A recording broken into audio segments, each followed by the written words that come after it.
Depuis l'invasion de la Russie par Napoléon, il y a toujours des gens nostalgiques. Ils aimeraient revenir à l'époque de Napoléon, mais ils oublient comment cela s'est terminé. Il est probablement plus commode d'être offensé par quelqu'un sans voir ses propres problèmes.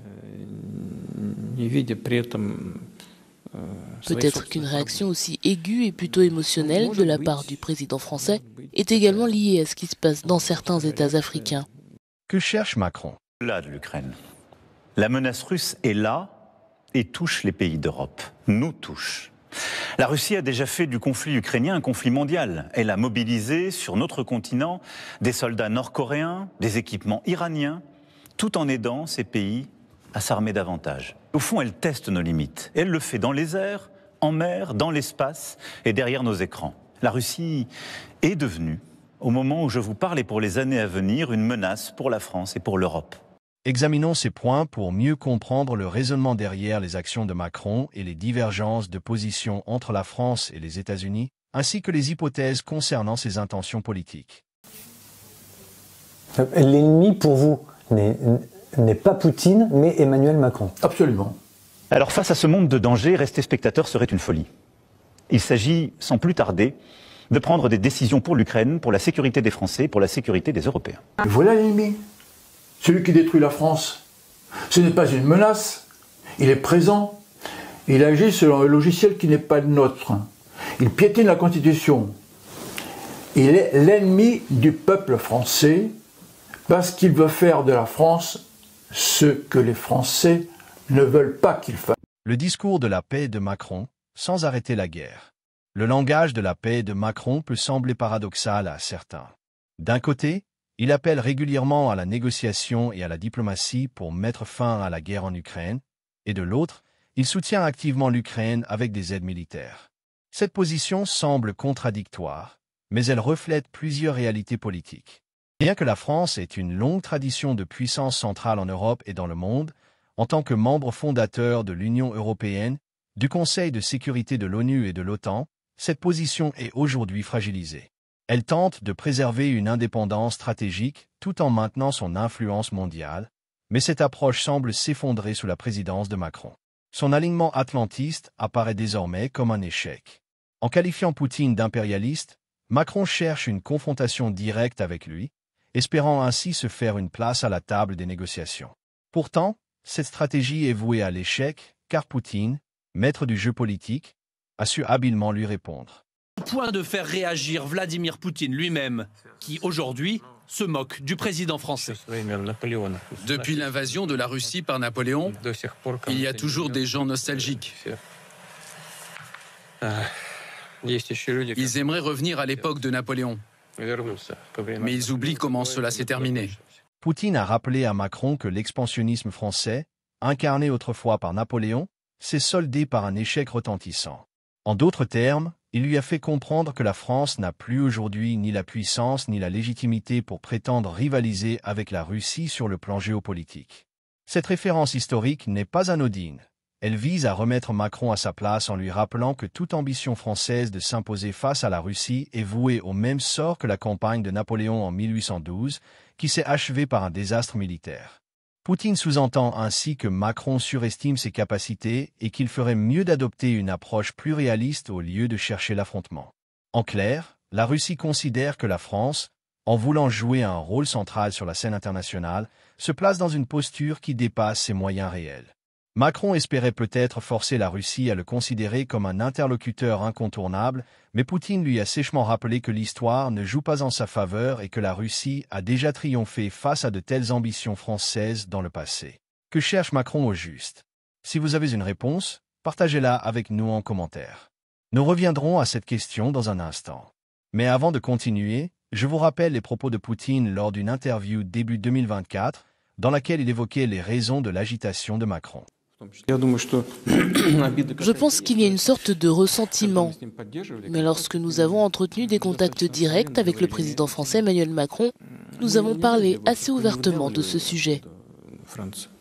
Nous ne sommes pas allés en Afrique pour forcer la France à en sortir. Le problème est différent. Le célèbre groupe Wagner a d'abord réalisé un certain nombre de projets économiques en Syrie, puis s'est déplacé vers d'autres pays africains. Le ministère russe de la Défense a apporté son soutien, mais uniquement parce qu'il s'agit d'un groupe russe, rien de plus.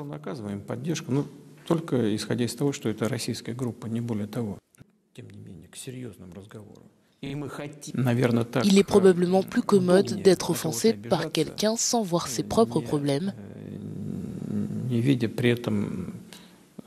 Peut-être qu'une réaction aussi aiguë et plutôt émotionnelle de la part du président français est également liée à ce qui se passe dans certains États africains.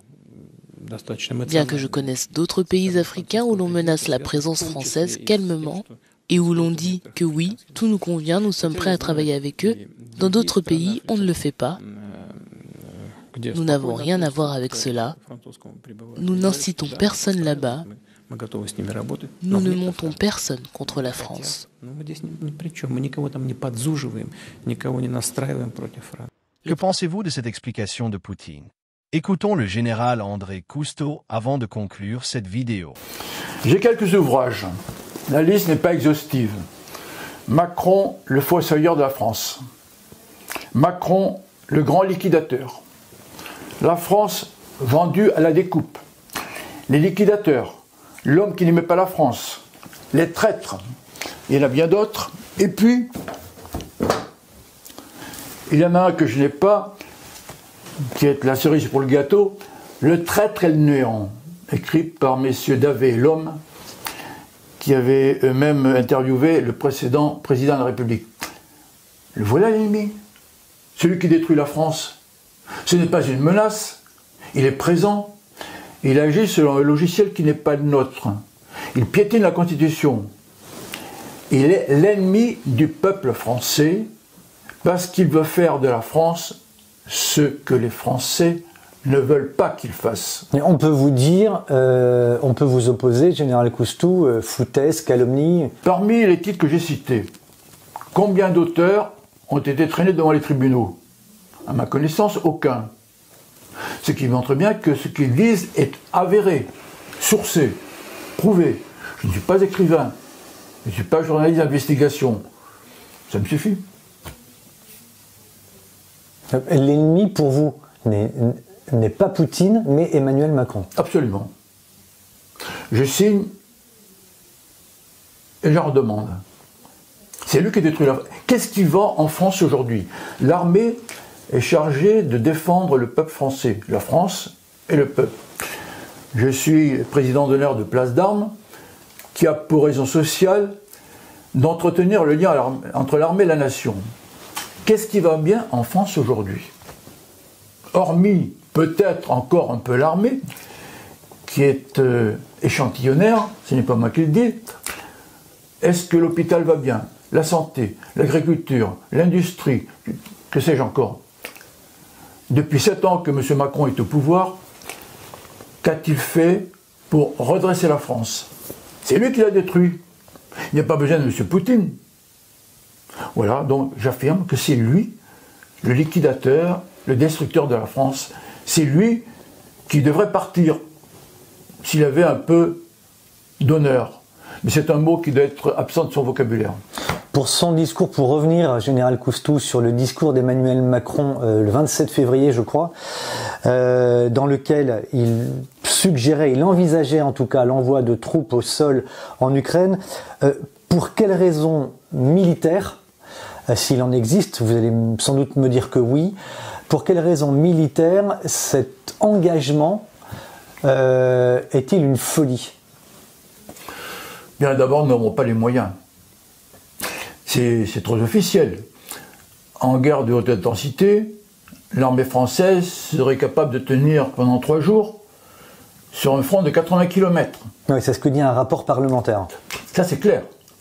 Nous n'avons pas les moyens. Alors, d'ailleurs, on voit bien toutes les difficultés que l'OTAN a à contenir cette avance russe. Nous qui devions la balayer d'un revers de main, nous avons toutes les peines du monde. Nous sommes incapables. En plus, n'oublions pas que la Russie détient une arme que nous ne possédons pas et que nous ne pouvons ni intercepter ni détruire. C'est la fameuse arme hypersonique. Il ne faut pas oublier que, à une seule frappe, une seule bordée, disons, la Russie serait capable d'envoyer par le fond tous les porte-avions américains. Nous ne faisons pas le poids à l'heure actuelle face à la Russie. C'est pour ça que c'est folie, concrètement. En fait... C'est envoyer des troupes à la mort, directement. Absolument. Mais ceux qui les enverraient n'iraient pas en première ligne. C'est-à-dire le président, notre gouvernement et tous les godillots du Parlement, je pèse mes mots, ce ne sont pas eux qui vont aller en première ligne. Ils répondent à des intérêts qui ne sont pas les nôtres. Ils n'ont que faire du peuple français qu'ils ne connaissent pas, qu'ils n'aiment pas. En fait, que cherche Macron?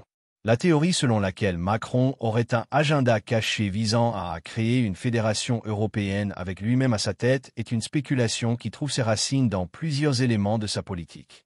L'Union européenne et la souveraineté européenne. Depuis son arrivée au pouvoir, Macron a souvent plaidé pour une refondation de l'Union européenne et une plus grande intégration des pays européens.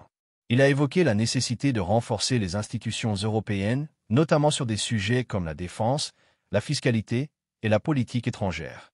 Sa vision d'une Europe plus unie pourrait en effet inclure la création d'une forme de fédération européenne, bien que cela semble être un objectif à long terme. Le rôle de la France dans la diplomatie européenne, Macron, en tant que président de la France, cherche à renforcer le rôle de la France dans la gestion de la crise en Ukraine, tout en cherchant à maintenir des relations équilibrées avec d'autres grandes puissances comme les États-Unis et la Russie. Son discours de paix pourrait être interprété comme une volonté de jouer le rôle de médiateur, tout en consolidant la position de la France sur la scène internationale. Les alliances avec Ursula von der Leyen, la présidente de la Commission européenne, Ursula von der Leyen, et Macron ont effectivement entretenu une coopération étroite, notamment en matière de gestion de la crise du Covid-19 et de l'Ukraine. Cependant, l'idée qu'il comploterait pour créer une fédération européenne dans le but d'asseoir Macron à sa tête semble exagérée et difficile à prouver. L'Union européenne est un ensemble d'États souverains, et même Macron, avec son pouvoir, aurait du mal à imposer une telle structure sans une large adhésion des autres pays membres. L'idée de refondation de l'Union européenne. Macron a souvent répété qu'il souhaitait réformer l'Union européenne pour la rendre plus cohérente, plus résiliente et plus autonome. Cela inclut la création d'une Europe de la défense, d'un budget commun et de politiques économiques plus intégrées. Lors de son discours à la Sorbonne en 2017, il a plaidé pour une Europe souveraine, unie et démocratique. Ce discours marque la volonté de Macron de transformer l'Union européenne en une fédération plus étroite, où la France pourrait jouer un rôle central. Cependant, cette idée d'une fédération européenne complète reste un projet difficile à concrétiser en raison des divergences profondes au sein des pays membres de l'Union européenne, notamment sur la question de la souveraineté nationale. Une Europe plus forte face à la Chine et à la Russie. Dans un monde où les États-Unis et la Chine s'affrontent pour la suprématie géopolitique, Macron a répété qu'une Europe unie et forte était essentielle pour ne pas être subordonnée à l'une ou l'autre de ces puissances. Pour ce faire, il plaide pour une Europe géopolitique capable de prendre des décisions stratégiques en matière de sécurité, de défense et de relations extérieures sans dépendre entièrement de Washington. Mais dans tout cela, Macron est mal positionné dans son pays pour sa mauvaise politique intérieure. Qui de Poutine ou Macron sortira vainqueur? J'espère que vous avez aimé la vidéo et je vous demande de liker et de partager sans oublier de mettre vos commentaires. Merci et à très bientôt.